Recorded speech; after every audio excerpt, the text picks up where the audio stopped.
Bismillahirrahmanirrahim. Dear students, Assalamu alaikum and welcome back in lecture number 11, which is about the Islamic modes of financing.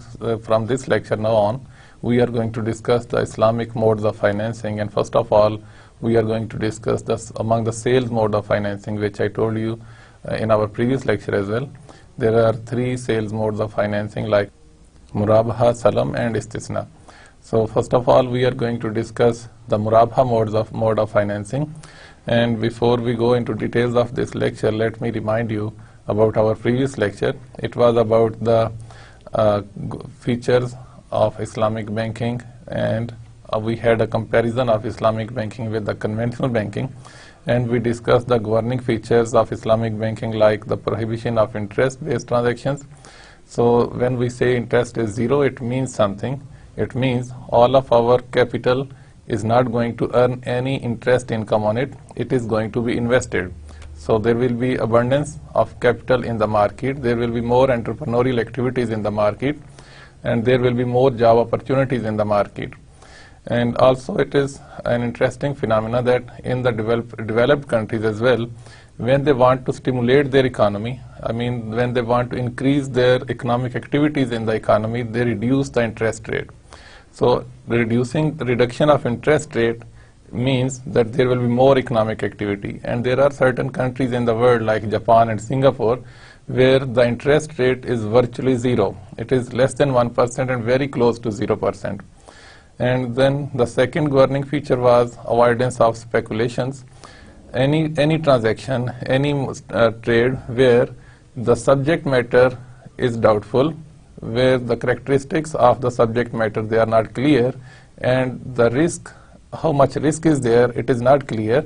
So those things are avoided in the Islamic banking system.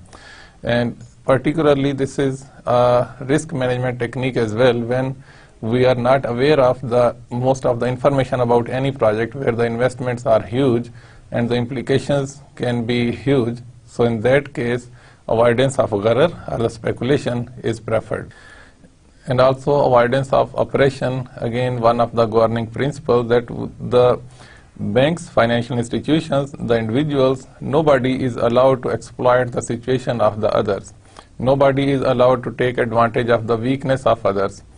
And also the introduction of income tax, the Islamic tax, which is an obligatory tax. We know that as zakat, every individual has to pay zakat on the wealth which has 1 year on it.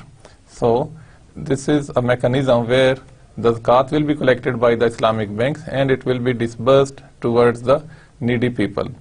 And then the financing of Sharia approved activity. One of the main features of Islamic banking is that the Islamic banks are financial institutions. They will never finance any activity which is not allowed under Islamic financial system or under Sharia. So all the activities should be halal activities and they should be approved by Sharia, and that's why most of the Islamic banks, they have their Sharia advisory board. So any product they launch into the market, it should have a prior approval from the Sharia board.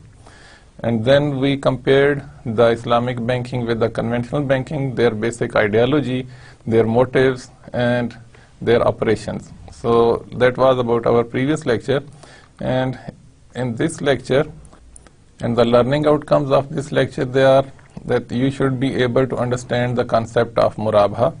What is Murabaha as a mode of financing, and then what are different stages involved in the Murabaha transaction, and then the practical issues in Murabaha and their resolution, and Murabaha documentation, and use of Murabaha as a mode of finance in the local as well as import Murabaha.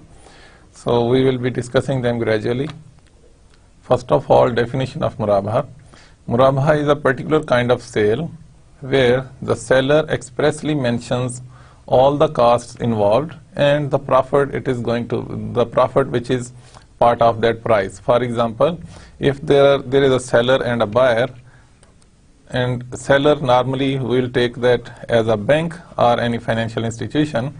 So they will disclose the cost of the subject matter and then any other costs involved, for example freight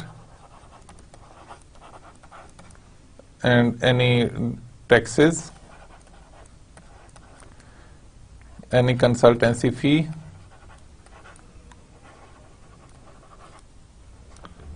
or any other fee.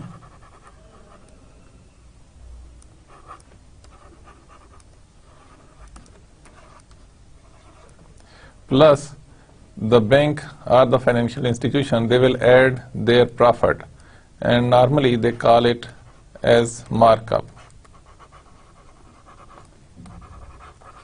So the bank will disclose all these costs of the asset which is going to be sold to the client, the buyer. So when this is the arrangement, we call it as murabha. But when no cost is disclosed and the buyer is not aware of its cost, its freight, its profit involved into it, then it will be known as musawama. So this murabha is written in Arabic like this, whereas musawama is like this. So musawama is an arrangement where the client is not aware of the breakup of the total cost. So in murabha transaction, the client knows each and every detail of the cost, from the cost of the asset from the vendor towards the when it reaches to the buyer. So any cost which is involved into it and then the profit into it, it is known to the buyer. So this arrangement is known as murabha. Since we are discussing a sale mode of financing, so let's see what is a sale. Sale is defined in the Islamic fiqh as an exchange of a thing of value with another thing of value with mutual consent. So actually sale is a transaction where people they exchange their things of value. Previously in the history we know the barter system, that people they used to exchange their assets. For example, if somebody needs buffalo and he has some goats, so the goats, number of goats could be exchanged with some buffalo or cows, and same way different assets could be exchanged and their values they were justified in the number. And after the introduction of this paper currency, so we have the price for each and every asset. So the currency in our economy is a thing of value because it has a potential to convert itself into some other assets. So the price of everything is known, and the sale is a transaction where people they exchange their goods and services and they have their value. So the valuable things they are exchanged in a sale transaction. And the condition of sale transaction is that the seller must have the possession of that asset which is being sold. And the price must be known and it must be agreed between the buyer and the seller. And for a valid sale transaction under Islamic economic system, if we look at this chart, we can see that first of all there is a contract between the buyer and the seller. A price is offered, and if it is accepted by the seller, then the first step is taken. And the second step is the subject matter, what is being sold. So it must be in existence. Something which is not even created or manufactured cannot be sold. So the thing which is going to be sold, the subject matter should be in existence. And the ownership must be clearly defined. Who is the owner of that asset? And who is possessing that asset? The buyer must be having the physical possession of the asset or the goods which are being sold. And it must be valuable thing. It has some value. It should have some value. It should have some benefits for the buyer and the seller. And it must be specific. You must be aware about the units of the goods, or what are you going to sell and what you are going to buy. And it should be sold for a halal purpose. It should not be sold for any purpose which can be used to manufacture or to be used in anything else which is not allowed under Islamic economic system. For example, selling of grapes to prepare wine is not allowed under Islamic economic system. And the delivery of assets at the time of sale or in the future, it must be clearly identified. It must be clearly agreed into the agreement. And the price, it must be quantified and certain. If it is related to the weight, then the per kilogram, or if it is number of units, then per number of unit, then everything must be clearly identified, and it must be quantified, and it must be certain. And the possession should be physical or constructive. So the seller must be having the physical possession of the asset or the constructive possession of the asset. Constructive possession means the beneficial use. If somebody is going to sell the beneficial use of the asset or the services of any asset, then that value must be known and its price must be known. And then there are different features of a Murabha transaction. We are going to discuss them one by one. First of all, Murabha finance is not a loan given on interest. It is a sale of assets for cash or deferred price. Murabha transaction is not a loan. As it is clear, there is an asset involved. The buyer has the urge to purchase something, and the financial institution facilitates the buyer to purchase that particular asset. So the commodity, the goods, they are the subject matter of this transaction. The objective is not to forward some loan to the client. And the second feature is, it is the obligation of the seller to disclose the cost and profit to the buyer. As I mentioned earlier, it is the obligation of the seller that it will disclose every cost involved into that asset.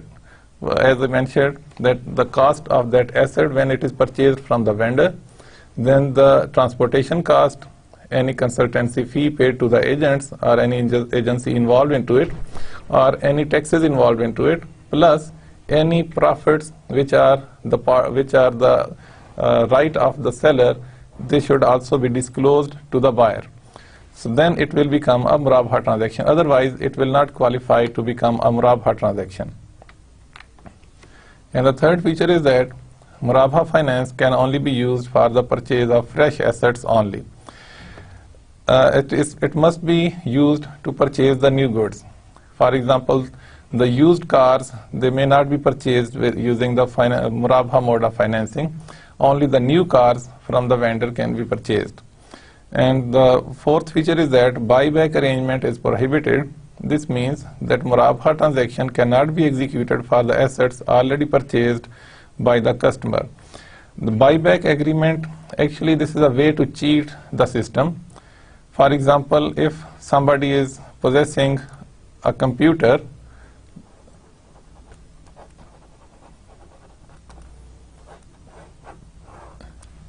for example, client is having a computer with him or herself, then the client goes to the bank and offers that computer to the bank at a price. Suppose the price is 10,000 rupees, and then it again is sold back to the customer for rupees 9,000. And then for this second transaction, there is time involved into it. And then after a certain time period, the client will purchase that asset back at a price greater than the sale price, for example 11,000. So if the time involved into this transaction was, say, 1 month, it would mean that bank offered a loan to the client of 10,000 for an interest of 1,000 rupees or dollars for 1 month time period. So this arrangement is not allowed under Islamic economic system, because that subject of sale, that computer, remained in the ownership of the client. It was only used to cheat the system. So the buyback arrangements, they are not allowed. So in this arrangement, first of all, the asset is sold in the documents to the bank, and a cash is given to the client, say for 10,000 in this example, and then as per agreement, after a certain time period, maybe 1 month, 2 months, 1 year, any time period, with the given interest rate, it may not be mentioned into the contract, but the calculations behind this transaction, they are based on the interest rates. So with the time duration fixed, the bank sells that asset again to the client, and then bank receives the payment of 11,000. So this arrangement is known as buyback arrangement, and it is summarized in this transaction. So bank offers a loan just by involving any commodity into the agreement, but actually that asset is not transferred to the bank, and then it is only on paper. This is the contract to cheat the system. So most of the scholars, or almost 100% of the scholars, they think that buyback arrangement is not allowed under Islamic financial system. And the fifth feature of Murabaha transaction is that it can either be a cash sale, spot payment Murabaha, or a credit sale, deferred payment Murabaha. So at the time of this transaction, when the client goes to the bank or any financial institution, then the client can make the payment at the spot, or it can defer the payment. So then the profit will determine the duration. For example, the time value of money concept is, under conventional system, the interest rate would determine the time value of money, whereas in Islamic economic system, the time value of money is justified in the price. So when the price is at the spot, the profits involved will be lesser. But when the time is involved, like few months, few years, then the profit will be more than the cash price. So the spot payment will be at a lesser profit, whereas the deferred payment will have some more profits for the seller. And the payment of Murabaha price can be made in lump sum or in installment or combination of both. If it is a spot payment, it is a lump sum payment, and if it is deferred, it may be deferred for some time period, or there may be some installments involved in regular intervals. Suppose if there is a contract of 10,000 rupees, the payment can be at the spot, or it can be delayed to certain time period, suppose 6 months.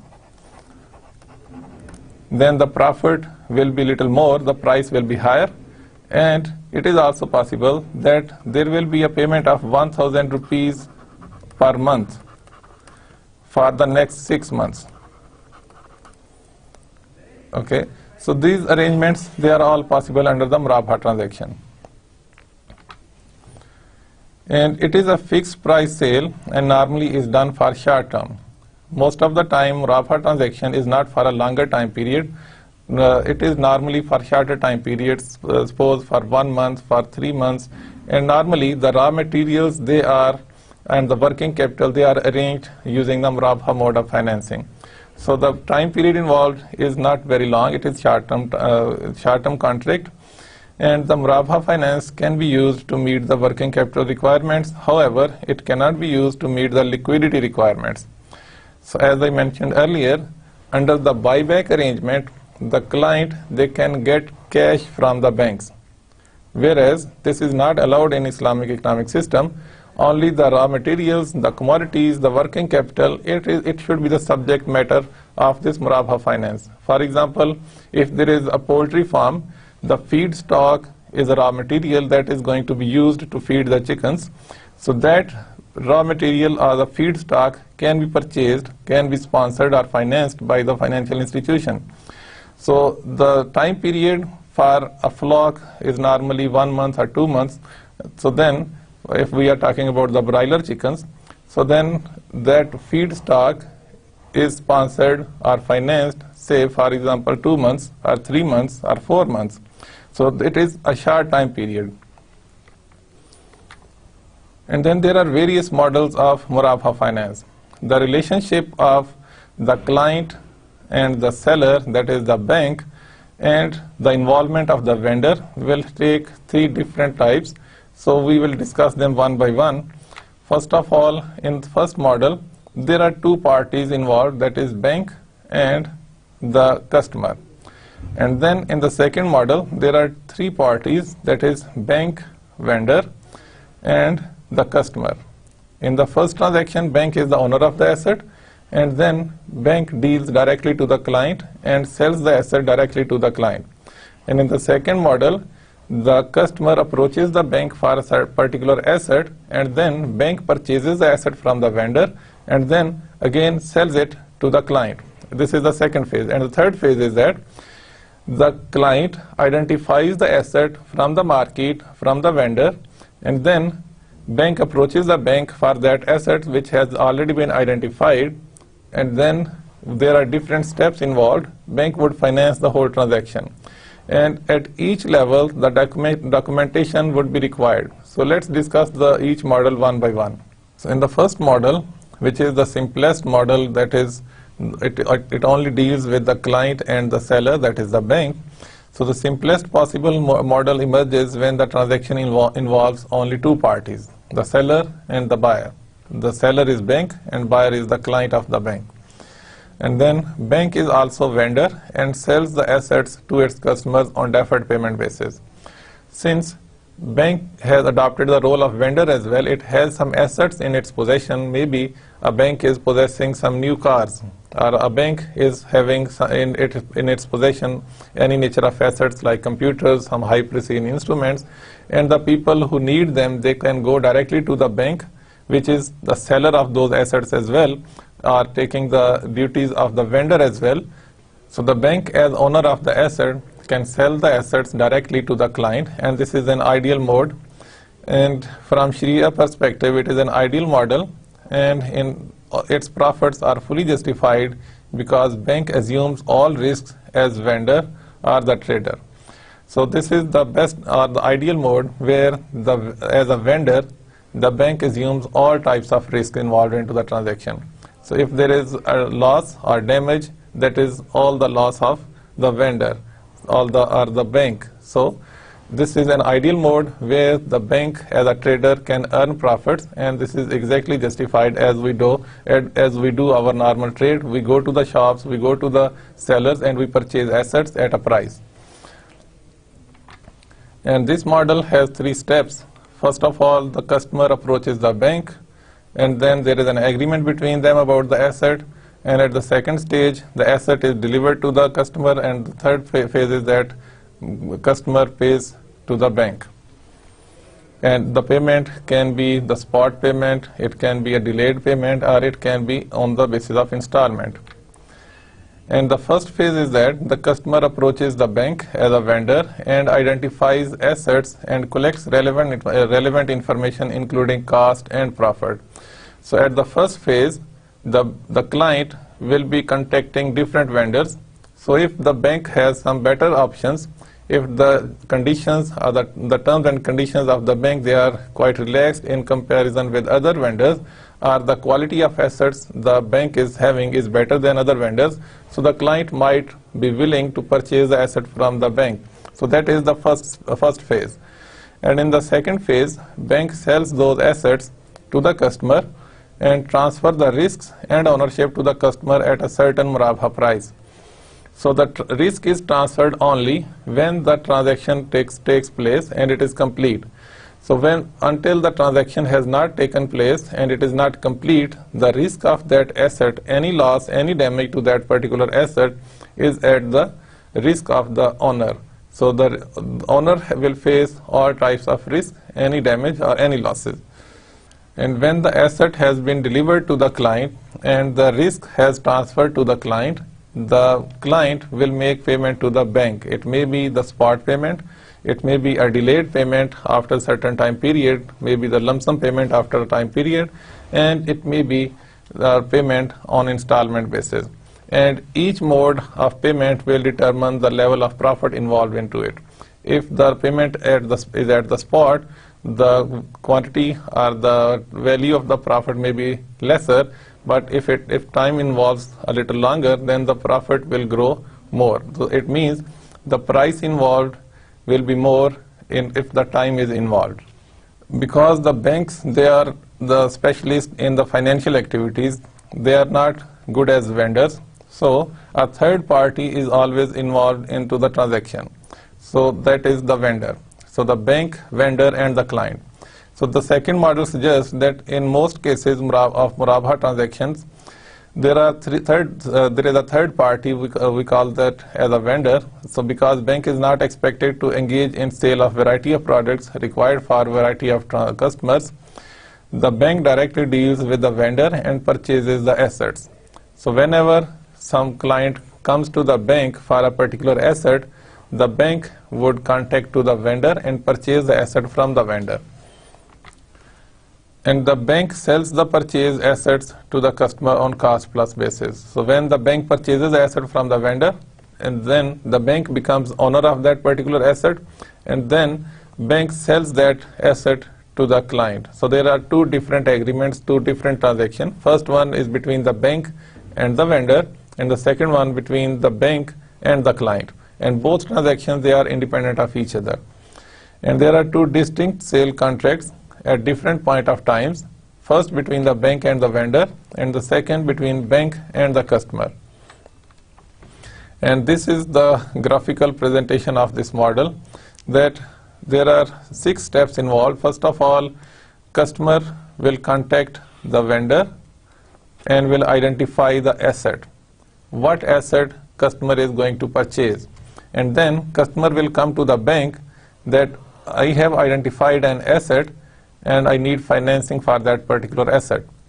Then the bank will purchase the asset from the vendor, will make a payment to the vendor and get the possession of that asset.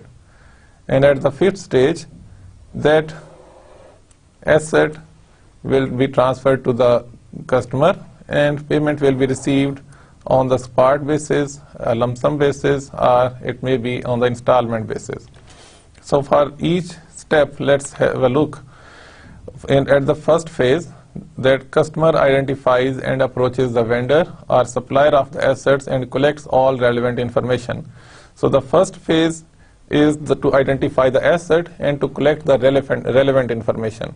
So the client will be contacting different vendors, and when the client finds the asset or the good which is required by the client or the buyer, then it is the first phase.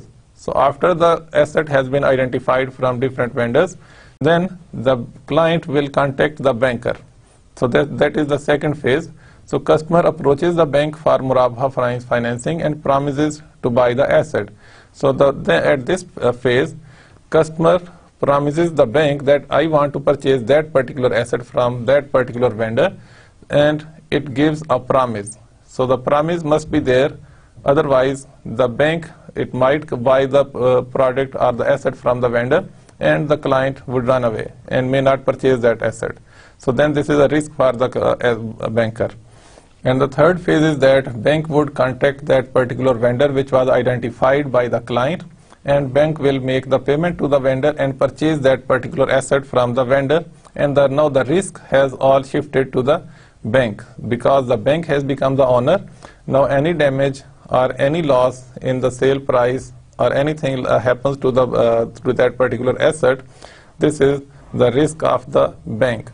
So in the 4th phase, bank gets the delivery of those assets from the vendor, and at the 5th phase, bank sells the assets to the customer on a cost plus basis and transfers the ownership. So as per the agreement of Murabha, all costs involved into that particular asset plus the profit into it, that against that bank will deliver the asset to the client and receive the payment at the 6th phase. It may be again a lump sum payment, it may be delayed payment, or it may be on the installment basis. And the third model, which is a bit complicated, the first 2 models, they were quite simple, but this model is a little bit more complicated, and it involves those 3 parties, the bank, the client and the vendor, but there are arrangements are different in this case, and this is mostly practiced model and in the conventional banking practices. So now we will look into detail, and documentations, they are required at different stages of the contract of this transaction. So we have a look at all the stages and the documentation involved into that particular stage. So this Murabha model is mostly practiced model in banking nowadays, and therefore we will look into it in more detail. So we'll also look at the documentation that is required at different stages of the transaction, and it is also a 3-party structure, but it is a bit complicated as I mentioned earlier. So the relationships in this transaction, they are different from the relationships we already discussed in Model 1 and Model 2. The product of murabaha that is being used in Islamic banking as a mode of finance is something different from the murabaha used in normal trade. So as it is different from the normal trade practices, so in murabaha we have a different practice. For example, different parties have been involved into it. Otherwise, in trade activities, we simply go to the market, we make an offer for a particular asset and we purchase if the seller is willing. But in this case, there are different contracts involved, particularly in Model 3. So this is called murabaha to the purchase order. This is, in this case, it will be known as murabaha to the purchase order. And the practices are, it is a bunch of contracts completed in steps and ultimately serve the financial needs of the client. There are different contracts at each phase. For example, the client has an extra duty that will be discussed in the coming slides to perform the duties of an agent as well. So that agency duty, there will be an agency contract. So then bank as an agent of the client as an agent of the bank would contact the vendor and would make purchase for the bank. So then the client will take the possession of the asset, and then there will be another documentation at this stage, and then for the payment stage another documentation would be required. So we will be discussing that in detail step by step. The sequence of the execution is extremely important to make the transaction Sharia compliant, and the sequence would determine that it is a valid murabaha transaction according to Sharia or not. So this is the graphical presentation. So you can see different contexts, different relationships, like first of all the client approaches the bank for a particular asset, and then bank appoints the client as an agent, or it may appoint somebody else as an agent. Then on behalf of the bank, client would contact the vendor and will make the purchase for the bank. And after that, bank will make payment. It may be directly to the vendor or it may be through the customer. And then at this stage, now the bank has purchased the asset. Now the asset is in the ownership of the bank. It might be at the place of some of the client, but in documents it is in the ownership of the bank. At that stage, there will be a formality of offer and acceptance, which is the basic fundamental of the valid sale transaction under Islamic economic system. So there will be an offer by the customer for that asset, and the bank would accept that offer, and then the murabaha transaction will reach to the stage of payment by the client to the bank. So then the customer will make the payment to the bank. So, and as per agreement, the payment might be at the spot, it might be lump sum after some time period involved into it, and it might be on the installment basis. And for each stage, we have different mechanism, we have different documentation involved, we have different promises involved, and let's discuss the different stages of the transaction. In the first phase, there is a promise to purchase and sell. So this is actually a memorandum of understanding between the bank and the client. The customer approaches the bank for a murabaha finance and promises to purchase the assets. The customer will purchase as an agent of the bank. So the bank will appoint the client as its agent as well. So first of all, there will be an agency agreement between the bank and the client. And before that, there will be a memorandum of understanding between them, that is the promise to purchase that particular asset. So a master murabaha finance agreement, known as MMFA, shall be signed by the bank and the customer at this stage. This is basically a memorandum of understanding between the two parties, and they both will agree upon a particular good or asset that will be the subject matter of that transaction. And in the absence of expertise required to purchase particular kind of assets, the bank appoints customer as its agent to purchase on its behalf. So as we know, bank is a financial institution. It doesn't have any expertise to deal in the trade, in the commodities market or different assets in the market. So because the client is the one who is the user of that particular asset, and he or she has more know-how about that particular subject matter. So then it is better, the bank thinks it better to appoint the client as an agent so that the client can identify the asset and can purchase the asset directly from the market. So the appointment of agent for purchase of asset for and on behalf of the bank and the ultimate sale of such assets to the customer shall be independent transaction of each other and separately documented. So then you see here the documentation involved, they are different. First of all, the appointment of the client as an agent, it's a separate contract. That is, the appointment of agent for the purchase of asset on behalf of the bank. This is one of the contract, and then the sale of such asset to the customer, they are two different contracts and they need different documentation. However, according to Sharia, it is preferable to appoint the agent other than the customer, and to avoid any kind of risks or any error that might be involved into it. There may be some hidden intentions of the client, and it might have some hidden agendas or some other arrangements, and the client maybe has an intention to cheat the bank. So it is advisable that agent should be somebody other than the client. But the normal practice is that the banks, they appoint the clients as their agent as well. And under the phase 2, the appointment of agent, it needs some documentation also. So agency agreement is not the condition of murabha if the institution can make a direct purchase from the supplier. So agency agreement is not required if the bank can directly purchase from the vendor. And then it is advisable to execute agency agreement because financial institution doesn't have the expertise to identify the assets and negotiate an efficient price.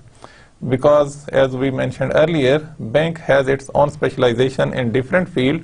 So to identify the relevant asset or which is the subject matter of the transaction, it is better or it is advisable for the bank to appoint some agent to purchase that particular asset.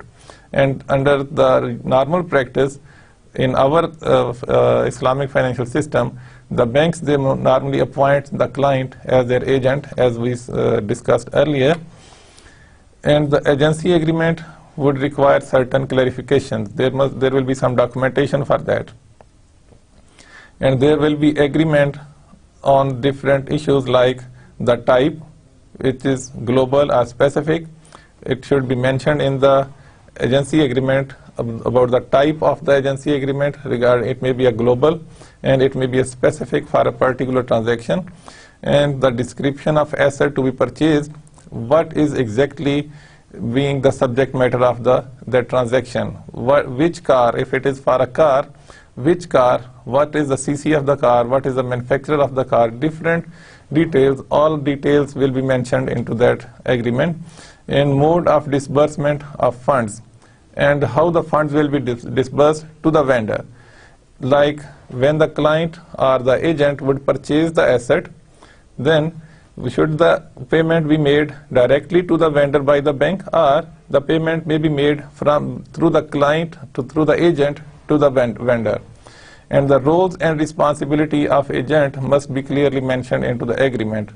And this document must be signed by the parties, particularly by the agent, before the purchase of the asset. And the third and fourth stage, that is purchase of asset by the agent. The customer identifies the vendor as an agent and selects the assets on behalf of the bank and advise its particulars, including the vendor's name and purchase price, to the bank. If the supplier is nominated by the customer itself, guarantee for good performance can be demanded from the customer. So one of the advantages to get the nomination of the vendor by the client, then any damages or drawbacks or any faults into the product would be the responsibility of the client. So then it will not be the responsibility of the bank. And the customer would take possession of the asset as an agent of the bank. Customer will go to the vendor and will make the purchase as an agent of the bank. because there is an agreement between the bank and the client of the agency agreement. So using that agency agreement, the client as an agent would make purchase from the vendor, and if it is the obligation of the customer to ensure at this stage that assets supplied is in accordance with the given specification. So this is the obligation of the client as an agent, that assets must qualify the agreement. So it must be according to the specifications mentioned in the agreement. And to ensure that fresh assets are purchased by the agent, that is bank staff will verify the actual purchase of asset. And also according to the features of the Murabha transaction, asset must be a new asset. It must not be a used asset. So the bank will verify that it is actually a new asset and the asset has actually been purchased. And the declaration from the customer. So at this stage, a declaration is required from the agent that the asset has been purchased. So the customer will inform the bank through this document that it has taken the possession of the assets on behalf of the bank. It means the client has purchased the asset and has taken the physical possession. This transactional document shall be an integral part of the Master Murabha Financing Agreement. So this document that the client as an agent has taken the possession of that particular asset, that will make part of the Master Murabha Financing Agreement. And this declaration must contain the statement that customer has inspected the assets to ensure that its appropriateness and suitability to the customer. So also this declaration will include that the client or the agent is satisfied with the appropriateness and the suitability of that particular asset. Then at the phase 5, disbursement of funds or the payment to the vendor. The bank has two options regarding payment of the purchase price of assets bought by agent on its behalf. That is direct payment to the vendor by the bank. It is preferable.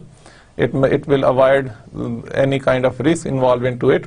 And then disbursement of funds through the customer or the agent. So both are mechanisms, they are possible, and the modes of payment can be cross-check, the pay order, the demand draft, etc.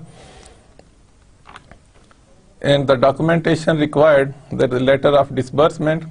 This documentation is a request from the customer to disburse funds for payment to the vendor. After declaring that the asset has been purchased and the possession has been taken, this documentation will request the payment, and the disbursement of funds to the customer shall be treated as advance against the Murabha.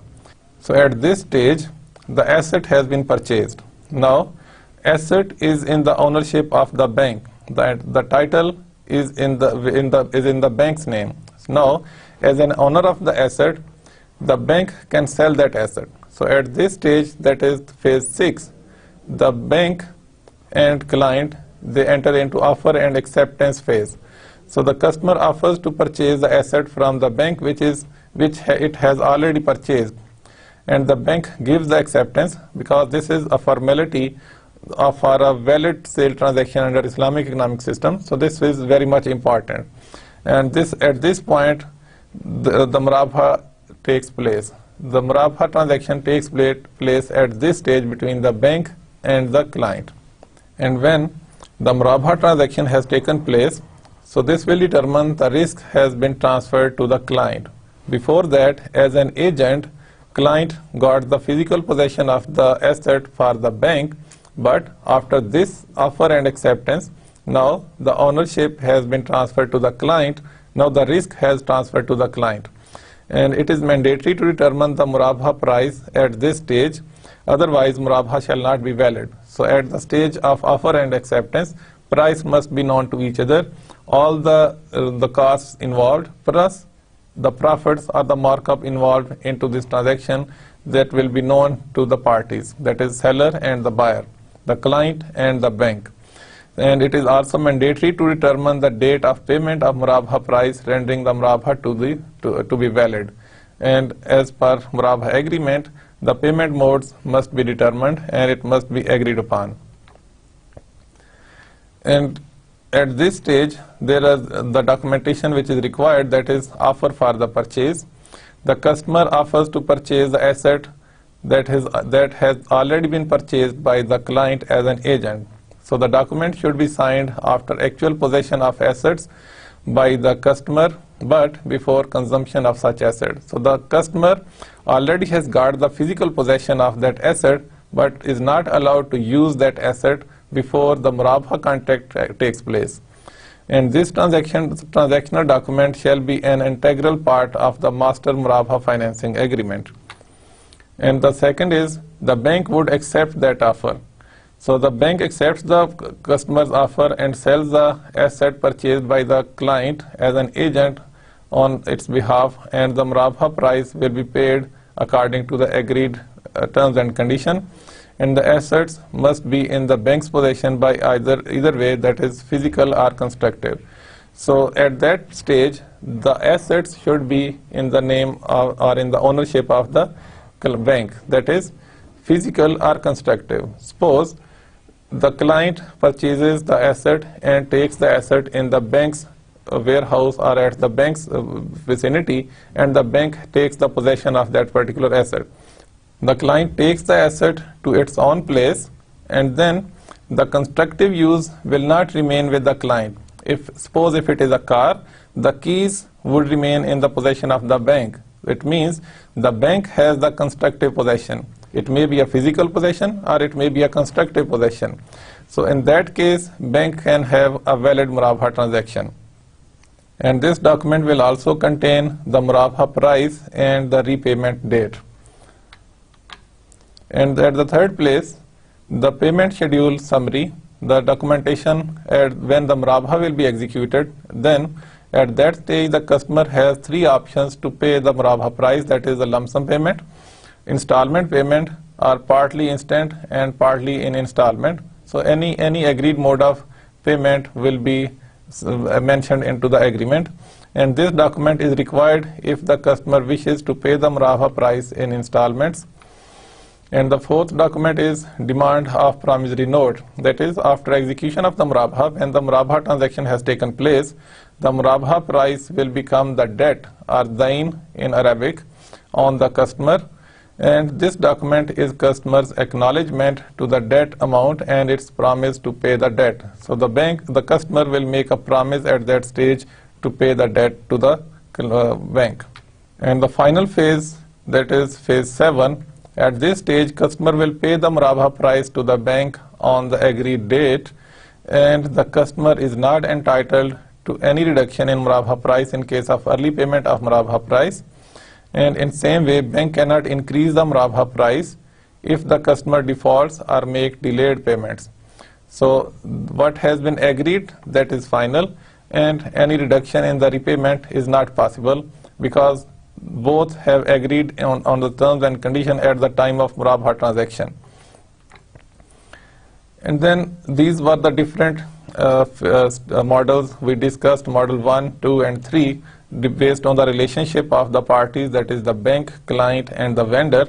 So in this transaction, the banks or the financer, they need some securities, so to minimize their risk. So what are the securities available in this transaction?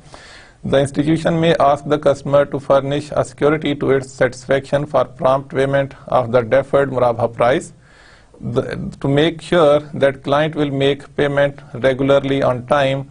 There might be some securities for the bank. And it is also permissible that the sold assets itself is given to the seller as a security, so that particular asset which is the subject matter of that Murabha transaction can also be taken as security. And it is preferable not to take interest-bearing instruments as securities. So if the client has some bonds or any securities which earn interest on it, those securities cannot be taken as the security for the Murabha transaction.